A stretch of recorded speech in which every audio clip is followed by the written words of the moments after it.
धृतराष्ट्र बोले, हे संजय, धर्म भूमि कुरुक्षेत्र में एकत्रित युद्ध की इच्छा वाले मेरे और पांडु के पुत्रों ने क्या किया।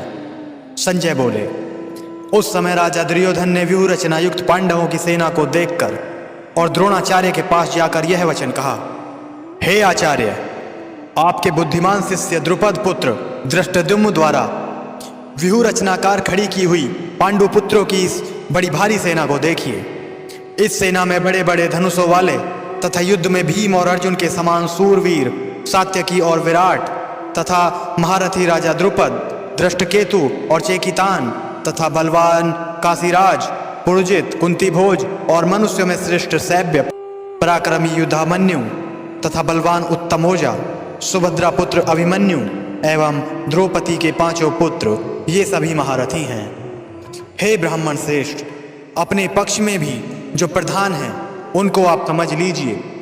आपकी जानकारी के लिए मेरी सेना के जो सेनापति हैं उनको बतलाता हूँ। आप द्रोणाचार्य और पितामह भीष्म तथा कर्ण और संग्राम विजय कृपाचार्य तथा वैसे ही अश्वत्थामा, विकर्ण और सोमदत्त का पुत्र भूरिश्रवा और भी मेरे लिए जीवन की आशा त्याग देने वाले बहुत से सूरवीर, अनेक प्रकार के शस्त्रों से सुसज्जित और सब के सब युद्ध में चतुर हैं। भीष्म पितामह द्वारा रक्षित हमारी वह सेना सब प्रकार से अजेय है और भीम द्वारा रक्षित इन लोगों की यह सेना जीतने में सुगम है। इसीलिए सब मोर्चों पर अपनी अपनी जगह स्थिर रहते हुए आप लोग सभी निसंदेह भीष्म पितामह की ही सब ओर से रक्षा करें। कौरवों में वृद्ध बड़े प्रतापी पितामह भीष्म ने उस दुर्योधन के हृदय में हर्ष उत्पन्न करते हुए उच्च स्वर से सिंह की दहाड़ के समान गर्ज कर शंख बजाया। इसके पश्चात शंख और नगाड़े तथा ढोल, मृदंग और नरसिंह आदि बाजे एक साथ ही बज उठे। इनका वह शब्द बड़ा भयंकर हुआ। इसके अनंतर सफेद घोड़ों से युक्त उत्तम रथ में बैठे हुए श्री कृष्ण महाराज और अर्जुन ने भी अलौकिक शंख बजाए। श्री कृष्ण महाराज ने पंचजन्य नामक, अर्जुन ने देवदत्त नामक और भयानक कर्म वाले भीमसेन ने पौंड्रक नामक महाशंख बजाया।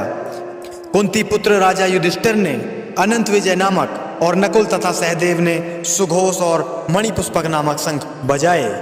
श्रेष्ठ धनुष वाले काशीराज और महारथी शिखंडी एवं धृष्टद्युम्न तथा राजा विराट और अजय सात्यकी तथा द्रुपद एवं द्रौपदी के पांचों पुत्र और बड़ी भुजा वाले सुभद्रा पुत्र अभिमन्यु, इन सभी ने हे राजन सब ओर से अलग अलग शंख बजाए और उस भयानक शब्द ने आकाश और पृथ्वी को भी गूंजाते हुए धृतराष्ट्र के अर्थात आपके पक्ष वालों के हृदय विदीर्ण कर दिए। हे राजन, इसके बाद कपिध्वज अर्जुन ने मोर्चा बांधकर डटे हुए धृतराष्ट्र संबंधियों को देखकर उस शस्त्र चलाने की तैयारी के समय धनुष उठाकर ऋषिकेश श्री कृष्ण महाराज से यह वचन कहा, हे अच्युत, मेरे रथ को दोनों सेनाओं के बीच में खड़ा कीजिए और जब तक कि मैं युद्ध क्षेत्र में डटे हुए युद्ध के अभिलाषी इन विपक्षी योद्धाओं को भली प्रकार देख लूं कि इस युद्ध रूप व्यापार में मुझे किन किन के साथ युद्ध करना योग्य है, तब तक उसे खड़ा रखिए। दुर्बुद्धि दुर्योधन का युद्ध में हित चाहने वाले जो ये राजा लोग इस सेना में आए हैं, इन युद्ध करने वालों को मैं देखूंगा। संजय बोले, हे धृतराष्ट्र, अर्जुन द्वारा इस प्रकार कहे हुए महाराज श्री कृष्णचंद्र ने दोनों सेनाओं के बीच में भीष्म और द्रोणाचार्य के सामने तथा संपूर्ण राजाओं के सामने उत्तम रथ को खड़ा करके इस प्रकार कहा कि हे पार्थ, युद्ध के लिए जुटे हुए इन कौरवों को देख। इसके बाद प्रथापुत्र अर्जुन ने उन दोनों ही सेनाओं में स्थित ताऊ चाचों को, दादों परदादों को, गुरुओं को, मामाओं को, भाइयों को, पुत्रों को, पौत्रों को तथा मित्रों को, ससुरों को और सुहृदों को भी देखा। उन उपस्थित संपूर्ण बंधुओं को देखकर वे कुंती पुत्र अर्जुन अत्यंत करुणा से युक्त होकर शोक करते हुए यह वचन बोले। अर्जुन बोले, हे कृष्ण, युद्ध क्षेत्र में डटे हुए युद्ध के अभिलाषी इन स्वजन समुदायों को देखकर मेरे अंग शिथिल हुए जा रहे हैं और मुख सूखा जा रहा है तथा मेरे शरीर में कंप एवं रोमांच हो रहा है। हाथ से गांडीव धनुष गिर रहा है और त्वचा भी बहुत जल रही है तथा मेरा मन भ्रमित सा हो रहा है, इसीलिए मैं खड़ा रहने में भी समर्थ नहीं हूँ। हे केशव, मैं लक्षणों को भी विपरीत ही देख रहा हूँ तथा युद्ध में स्वजन समुदायों को मारकर कल्याण भी नहीं देखता। हे कृष्ण, मैं न तो विजय चाहता हूँ और न राज्य और सुखों को ही। हे गोविंद, हमें ऐसे राज्य से क्या प्रयोजन है अथवा ऐसे भोगों से और जीवन से भी क्या लाभ है। हमें जिनके लिए राज्य, भोग और सुखादि अभीष्ट हैं, वे ही ये सब धन और जीवन की आशा को त्याग कर युद्ध में खड़े हैं। गुरुजन, ताऊ, चाचे, लड़के और इसी प्रकार दादे, मामे, ससुर, पौत्र, साले और सभी संबंधी लोग हैं। हे मधुसूदन, मुझे मारने पर भी अथवा तीनों लोकों के राज्य के लिए भी मैं इन सब को मारना नहीं चाहता। फिर पृथ्वी के लिए तो कहना ही क्या है। हे जनार्दन, धृतराष्ट्र के पुत्रों को मारकर हमें क्या प्रसन्नता होगी। इन आताताइयों को मारकर तो हमें पाप ही लगेगा। अतएव हे माधव, अपने ही बांधव धृतराष्ट्र पुत्रों को मारने के लिए हम योग्य नहीं हैं, क्योंकि अपने ही कुटुंब को मारकर हम कैसे सुखी होंगे।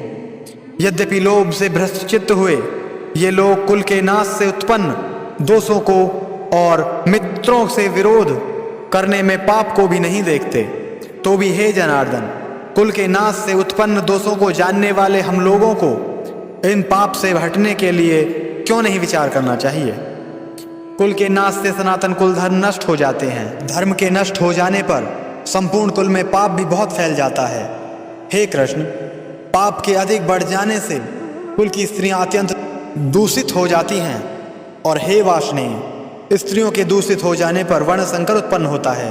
वर्ण संकर कुल धातियों को और कुल को नरक में ले जाने के लिए ही होता है। लुप्त हुई पिंड और जल की क्रिया वाले अर्थात श्राद्ध और तर्पण से वंचित इनके पितर लोग भी अधोगति को प्राप्त होते हैं। इन वर्ण संकर कारक दोषों से कुल धातियों के सनातन कुल धर्म और जाति धर्म नष्ट हो जाते हैं। हे जनार्दन, जिनका कुल धर्म नष्ट हो गया है, ऐसे मनुष्यों का अनिश्चित काल तक नरक में वास होता है, ऐसा हम सुनते आए हैं। हाँ, सो हम लोग बुद्धिमान होकर भी महान पाप करने को तैयार हो गए हैं, जो राज्य और सुख के भोग से स्वजनों को मारने के लिए उद्यत हो गए हैं। यदि मुझ शस्त्र रहित एवं सामना न करने वाले को शस्त्र हाथ में लिए हुए धृतराष्ट्र के पुत्र रण में मार डालें, तो वह मरना भी मेरे लिए अधिक कल्याणकारक होगा। संजय बोले। रणभूमि में शोक से उद्विग्न मन वाले अर्जुन इस प्रकार कहकर बाण सहित धनुष को त्याग कर रथ के पिछले भाग में बैठ गए। ओम तत्सदिति श्रीमद्भगवद्गीतासु उपनिषत्सु ब्रह्म विद्यायाम योग शास्त्रे श्री कृष्णार्जुन संवादे अर्जुन विषाद योगो नाम प्रथमो अध्यायः।